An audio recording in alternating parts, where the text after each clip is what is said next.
नमस्कार। आज हम भारत के प्रधानमंत्री नरेंद्र मोदी की वैश्विक स्थिति और उनके कार्यकाल से जुड़े कुछ हालिया आंकड़ों पर थोड़ी गहराई से बात करने वाले हैं। जी बिल्कुल। हमारे पास है जुलाई 2025 का मॉर्निंग कंसल्ट का वैश्विक सर्वे और साथ ही प्रधानमंत्री के कार्यकाल से जुड़ी कुछ ऐतिहासिक जानकारी भी। हाँ, और हमारा मकसद आज ये समझना है कि इन स्रोतों से जो मुख्य बातें निकल रही हैं वो क्या हैं। सिर्फ आंकड़े नहीं बल्कि उनके पीछे के मायने क्या हैं। सही। वैश्विक नेतृत्व को कैसे देखा जा रहा है और मोदी जी के अपने राजनीतिक सफर के लिए इन आंकड़ों का क्या महत्व है, इस पर बात करेंगे। जी तो चलिए शुरू करते हैं मॉर्निंग कंसल्ट सर्वे के उस बड़े पॉइंट से कि प्रधानमंत्री मोदी की जो अप्रूवल रेटिंग है वो दुनिया के बाकी बड़े लोकतांत्रिक नेताओं में सबसे ज्यादा है। हाँ, ये काफी स्ट्राइकिंग है और जैसा आपने कहा ये कोई एक बार की बात नहीं है। नहीं, बिल्कुल नहीं। ये लगातार मेरे ख्याल से सितंबर 2021 से ये 5वीं बार है कि वो लिस्ट में टॉप पर हैं। 5वीं बार, ये तो सच में काफी कंसिस्टेंट है। जी। मॉर्निंग कंसल्ट जो कि एक जानी मानी अमेरिकी ग्लोबल डिसीजन इंटेलिजेंस कंपनी है, उनका ये लेटेस्ट सर्वे बताता है कि 75% भारतीय 75%। हाँ 75% भारतीयों ने प्रधानमंत्री मोदी के काम को अप्रूव किया है। और डिसअप्रूवल वो कितना है? वो काफी कम है, सिर्फ 18%। और करीब 7% लोग ऐसे थे जिन्होंने कोई राय नहीं दी, अनिर्णित रहे। 75%, ये आंकड़ा जब हम दूसरे देशों के नेताओं से तुलना करते हैं तब इसका सही वजन समझ आता है ना? बिल्कुल। जैसे अगर हम देखें दक्षिण कोरिया के ली जे म्यूंग की रेटिंग 59% है, अर्जेंटीना के जेवियर माइली की 57% और अमेरिका के डोनाल्ड ट्रंप की 44%। और ध्यान रहे, ये उन नेताओं की अपने अपने देश में रेटिंग है। तो उनके मुकाबले 75% तो बहुत ज्यादा लगता है। हाँ, असाधारण है। देखिए, कई स्थापित लोकतंत्रों में भी आजकल नेताओं के लिए 50% से ऊपर की रेटिंग बनाए रखना एक बड़ी चुनौती होती है। सही कहा। तो ऐसे में 75% का आंकड़ा वो वाकई ध्यान खींचता है। और स्रोत यही बताते हैं कि इसके पीछे शायद कुछ कारण हो सकते हैं, जैसे आर्थिक विकास को लेकर लोगों की धारणा, या विदेश नीति, या फिर वैश्विक मंच पर भारत की छवि। हाँ, ये सब बातें शायद इस उच्च रेटिंग में योगदान करती होंगी। ये कहीं ना कहीं एक तरह की राजनीतिक स्थिरता का भी तो संकेत है ना? बिल्कुल। इतना मजबूत घरेलू समर्थन तो यही दिखाता है। और इसी स्थिरता या निरंतरता की बात करें तो एक और अहम पड़ाव आया है हाल ही में। आप इंदिरा गांधी वाले रिकॉर्ड की बात कर रहे हैं? जी हाँ, 26 जुलाई 2025 को प्रधानमंत्री मोदी ने लगातार प्रधानमंत्री पद पर रहने के मामले में इंदिरा गांधी जी का रिकॉर्ड पीछे छोड़ दिया। वो कितने दिन थे?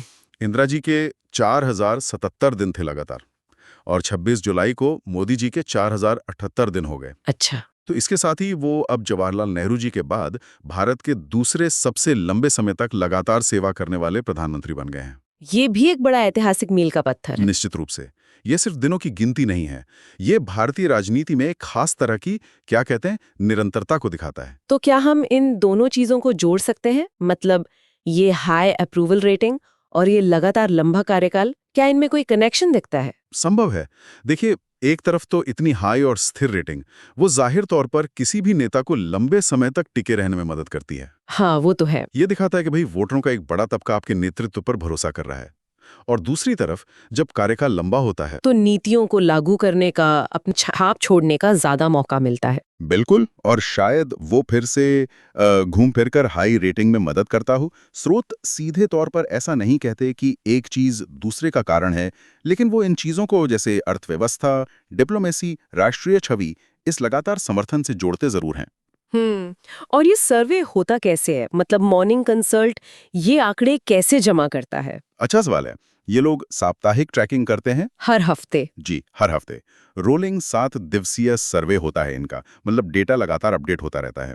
और इसमें हर देश में हजारों वयस्क नागरिकों से ऑनलाइन इंटरव्यू लिए जाते हैं। अच्छा, ऑनलाइन। हाँ, तो इससे समय के साथ जो जनमत में बदलाव आ रहे हैं उनका अंदाजा लगता रहता है। ये एक स्थापित तरीका है दुनिया भर में नेताओं की लोकप्रियता नापने का। ठीक है। तो अगर हम आज की चर्चा को समेटें, मुख्य बातें क्या रहीं? देखिए, 2 मुख्य बातें हैं।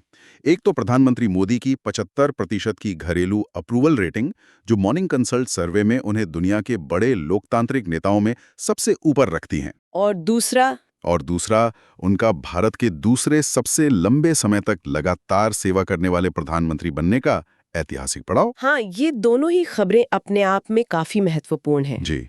और ये दोनों मिलकर समकालीन भारतीय राजनीति और शायद वैश्विक मंच पर भारत की स्थिति के बारे में भी कुछ बताती हैं। कम से कम ये आंकड़े ये तो दर्शाते ही हैं कि सर्वे के वक्त नागरिकों का एक बड़ा हिस्सा नेतृत्व की दिशा से सहमत था। बिल्कुल। और जैसा हम हमेशा करते हैं, श्रोताओं के लिए एक विचार के साथ समाप्त करते हैं। ये जो लगातार हाई अप्रूवल रेटिंग है और ये लंबा कार्यकाल, हाँ, ये सोचने पर मजबूर करता है कि किसी लोकतंत्र में जब किसी नेता को लगातार इतना मजबूत जन समर्थन मिलता है, जैसा इन आंकड़ों से लग रहा है, तो इसका असल में नीतियों के जमीनी असर से या फिर देश के भविष्य के राजनीतिक रुझानों से क्या और कैसा रिश्ता हो सकता है? क्या ये सिर्फ लोकप्रियता है या इसके कुछ गहरे